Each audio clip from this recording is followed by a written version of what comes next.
തൃശൂർ അതിരപ്പള്ളി പുഴയിൽ കുടുങ്ങിയ വിനോദസഞ്ചാരികളെ രക്ഷിച്ചു. 15ഓളം വിനോദസഞ്ചാരികൾ പുഴയിൽ കുളിക്കാൻ ഇറങ്ങിയപ്പോഴാണ് അപകടമുണ്ടായത്.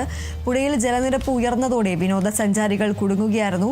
VSS പ്രവർത്തകർ എത്തിയാണ് വിനോദസഞ്ചാരികളെ കരയ്ക്കെത്തിച്ചത്. രാത്രി മഴ പെയ്തതാണ് പുഴയിലെ ജലനിരപ്പ് ഉയരാൻ കാരണം.